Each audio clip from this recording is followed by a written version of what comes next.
Alors Thibaut, Oui. comme tu nous as fait une chronique Saint-Valentin sur le match PSG-Barcelone, on s'en souvient, j'imagine que tu vas nous parler du match retour. Eh bien oui, je vais vous parler du match retour, je vais vous parler de la journée de la femme. Eh oui, mercredi c'était la journée de la femme, des femmes. Enfin, c'était la journée contre, ou pour le droit des femmes. Bon, dans le doute, j'ai envoyé un chèque.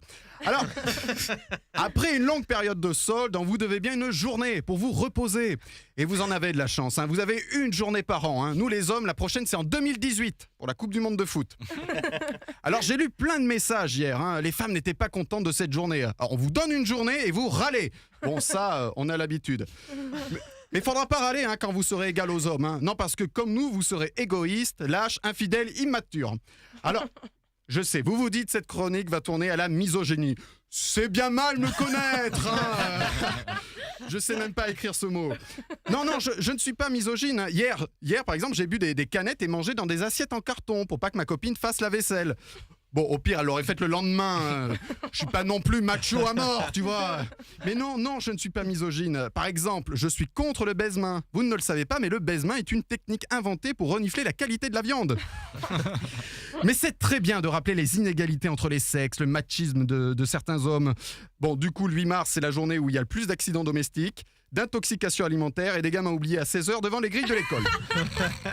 Et puis il y a différentes façons d'être féministe. Il y a celles qui sont engagées, tu vois, qui vont dans la rue manifester, interpeller les politiques.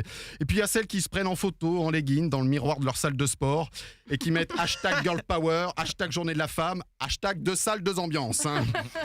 Alors attention, la journée de la femme, si on rajoute un L, ça peut très vite devenir la journée de la flemme. Ou si tu le mets à la fin, la journée de la femelle. Mais là, c'est mort pour faire passer le message. En fait, tout dépend où tu le mets. Ça peut donner la journée d'elle-femme, de la femme, de la femme, de la femme, de